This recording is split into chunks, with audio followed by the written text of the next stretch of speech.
Questão 3. No que se refere à administração pública e às normas constitucionais que regem os servidores públicos, julgue os itens seguintes. Item 1. A Constituição Federal prevê possibilidade de acesso a cargos, funções e empregos públicos por estrangeiro, desde que haja regulamentação. O que você marcou aí? O que você acha? A Constituição realmente prevê? Sim, está certinho. Olha só o que fala o artigo 37, inciso 1.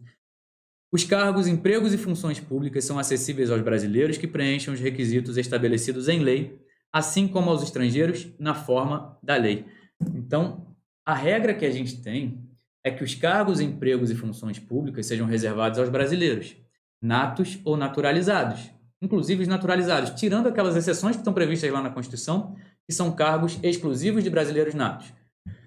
Tirando essas exceções, a regra que se aplica, os cargos, empregos e funções, são reservados aos brasileiros. Porém, estrangeiro pode ocupar cargo público, emprego público ou função pública? Pode, se tiver previsão em lei relacionada àquele cargo. A Lei 8.112, inclusive, ela prevê uma possibilidade de professores de universidades federais e cargos de cientistas serem preenchidos por estrangeiros. Tanto que lá na Unirio eu conheço, não no setor onde eu trabalho, mas existem setores lá que possuem professores estrangeiros que prestaram concurso e possuem cargo efetivo na administração pública, cargo efetivo na Unirio. Unirio, se você estiver assistindo de um outro estado, às vezes as pessoas costumam achar que Unirio ela é do estado do Rio de Janeiro, mas não, Unirio é a Universidade Federal do Estado do Rio de Janeiro, a Unirio é federal.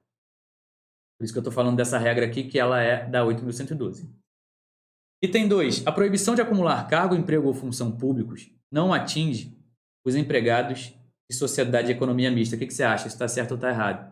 Está errado. Quando a gente fala de acumulação de cargo público, antes de eu ler o 3717, deixa eu fazer só um parêntese e puxar aqui embaixo, já que a gente está falando de acumulação de cargos públicos, de empregos públicos, quando eu estudava, eu sempre tinha um esqueminha na minha mente que me ajudava muito a resolver algumas questões de provas. É um esquema muito tranquilo, que você vai lembrar do artigo 37. Se eu não me engano, é o inciso 16 que está lá na Constituição, que fala da acumulação de cargos públicos. O 37, acho que é o 16. Depois você confere aí, abre a tua Constituição e confere. O artigo 37 e 16 fala dos cargos que são possíveis de acumular, porque a regra é que quem ocupa cargo público não pode acumular. Você não pode prestar. Você é servidor do INSS, você prestou um outro concurso para agente da Polícia Federal, passou e você vai acumular? Não pode. Exceto em quais casos? É claro que existem outras exceções, como os magistrados, membros do Ministério Público. Existem outras que estão previstas na Constituição. Agora, o que mais aparece em prova é essa regrinha lá do 37, que é o seguinte: quais são os cargos que podem ser acumulados? É só você lembrar disso aqui, olha só. P mais P, o que é isso? Professor com professor. P mais T ou C. Olha como é tranquilo. Professor com cargo técnico ou científico. E S mais S, acabou. Só isso aqui. Decora isso aqui. Você não erra mais. Então, os cargos acumuláveis são 2 cargos de professor. Se você é professor, uma matrícula federal, você pode prestar um outro concurso para trabalhar no município, desde que respeitada a compatibilidade de horário, tranquilo. Não tem problema nenhum, pode fazer. Professor com cargo de técnico ou científico, ou 2 profissional da saúde. Só cuidado, ainda mais vocês que estão fazendo cargo para técnico do INSS, pode surgir a dúvida. Já que eu posso acumular um de professor com outro de técnico, vou passar para técnico do INSS, vou fazer um concurso para professor depois, seja no município, seja no estado, seja em âmbito federal, e vou acumular os 2 cargos. Pode, Pinha? Não. Sinto lhe informar, mas não pode. E esse cargo de técnico ou científico, ele exige uma especialização. É aquele cargo técnico que tem uma especialização. Exemplo, técnico em contabilidade, técnico em enfermagem.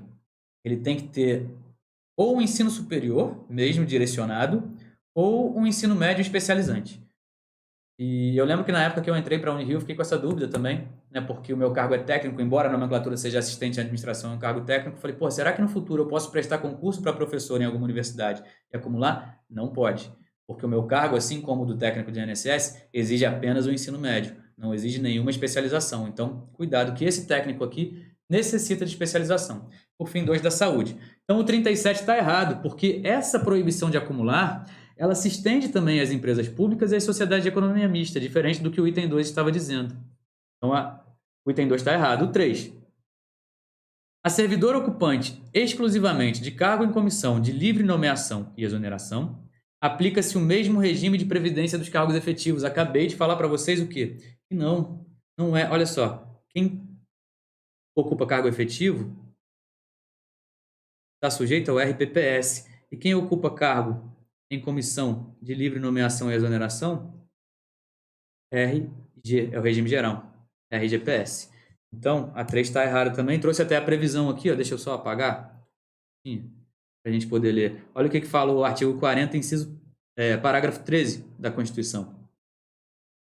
Aplica-se ao agente público ocupante exclusivamente de cargo em comissão declarado em lei, de livre nomeação e exoneração, de outro cargo temporário, inclusive mandato eletivo ou de emprego público, o regime geral de previdência social.